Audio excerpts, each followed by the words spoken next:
Bon, moi qui suis les guerres et la propagande de guerre et la désinformation depuis 20 ans, tout ce que je viens d'entendre, là, ça en fait partie. Et je voudrais rappeler cette phrase du Premier ministre britannique Lloyd George. En 1914, il disait « Si les gens savaient à propos de la guerre, elle serait arrêtée tout de suite, mais les gens ne savent pas et ne peuvent pas savoir. » Et cette 20 années d'études sur les guerres et tous les prétextes de ce genre et tous les mythes qui ont été fabriqués comme ça m'ont amené à penser qu'il est très important que les gens qui nous regardent et qui nous écoutent réfléchissent que dans chaque guerre, on applique ce que j'ai intitulé les principes de la propagande de guerre. On ne peut pas évidemment dire qu'on fait la guerre pour le pétrole, pour le gaz, pour le fric, etc. Donc, il faut travailler l'opinion publique. Premièrement, en cachant les intérêts. Et je m'excuse, la question de la Syrie, c'est très simple. Il y a du pétrole, il y a du gaz, il y a des gazoducs, il y a des projets énormes en dessous de la Méditerranée qui intéressent Israël, tiens. Et quand on voit que Total et le Qatar, maintenant en Libye, se partagent le gaz, ben, il ne faut pas faire un dessin. Le deuxième grand principe de la propagande de guerre, c'est de cacher l'histoire. Et la France se pose en donneuse la France d'en haut se pose en donneuse de leçons. Il ne faudrait quand même pas oublier que le colonialisme français a bombardé les Syriens en 1945 pour les empêcher d'acquérir leur indépendance, a pratiqué et organisé la division de la Syrie, notamment sur des bases religieuses, et puis que toute l'histoire de la Syrie, depuis qu'elle a résisté à Israël, ça a été le travail des États-Unis et d'Israël pour affaiblir et briser la Syrie. Et Roland Dumas disait il n'y a pas longtemps qu'il y a 2 ans, on lui avait dit à Londres, on prépare quelque chose contre la Syrie, est-ce que tu veux en faire partie? Il avait dit non, 2 ans avant les manifestations. Le troisième grand principe de la propagande de guerre, c'est qu'il faut absolument, quand on a décidé d'attaquer pour le pétrole, le gaz ou le fric, il faut absolument diaboliser l'adversaire. Et donc là, on a droit à toute une série d'histoires. Et celui qui dit, moi je sais, qui dit ici, je sais tout ce qui se passe en Syrie, je n'ai aucune certitude, pour moi c'est un charlatan. Je pense qu'il n'y a pas de guerre propre, je pense qu'on a vu des atrocités des deux côtés.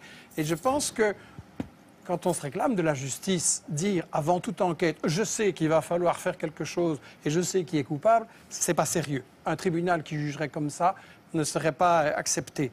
Sur la question des armes chimiques, c'est évidemment intolérable. Je voudrais juste poser la question à ceux qui connaissent bien les États-Unis. Quel est le pays dans l'histoire qui a le plus utilisé des armes chimiques, biologiques et bactériologiques? Sinon les États-Unis, avec 250 kilos d'armes chimiques balancées sur le Vietnam et maintenant encore des bébés qui naissent comme des monstres. Et dans toute une série d'autres pays. Donc si Obama trouve que les armes chimiques c'est intolérable, il ne doit pas aller très loin pour punir les coupables. Le quatrième grand principe de la propagande de guerre, c'est qu'il faut toujours se présenter comme défendant les victimes. On fait toujours des guerres soi-disant humanitaires. Mais là, la mèche a été vendue hier ou avant-hier, je ne sais plus, par Bernard Kouchner, qui est un pro-interventionniste, et qui a dit devant une télé française, bien sûr que le but c'est de renverser Bachar el-Assad, mais il faut un habillage diplomatique. Ça veut dire qu'on n'est pas là pour défendre les Syriens, parce qu'en réalité c'est une guerre qui a été provoquée par les États-Unis et leurs alliés dès le départ, comme Roland Dumas l'a dit. On n'est pas là pour protéger les victimes et pour les empêcher. Au contraire, on veut qu'il y en ait plus pour avoir un prétexte d'intervenir. Et je tiens à rectifier les mensonges qui ont été dits. Le gouvernement syrien est parfaitement d'accord de négocier. Et ce sont les États-Unis, la France et le Qatar qui ont dit non, on ne négocie pas, on veut gagner militairement sur le terrain. C'est-à-dire que Bachar el-Assad a dit qu'il voulait bien négocier. Oui, tout à fait. Et le cinquième et dernier principe de la propagande de guerre, très brièvement, c'est qu'il faut monopoliser le débat et empêcher les opinions adverses. Et donc, on a dans les médias français un alignement sur cette propagande que vous avez montrée là au début. Et quand M. Hérault s'amène en disant « j'ai la preuve sur les armes chimiques » et qui commence par répéter dans son discours pendant des minutes et des minutes tout ce que tout le monde sait et que personne ne nie, et puis qu'à la fin il dit « les services secrets m'ont dit que c'est Bachar », il n'y a aucun journaliste pour dire « oui, mais les preuves un peu sérieuses, s'il vous plaît ».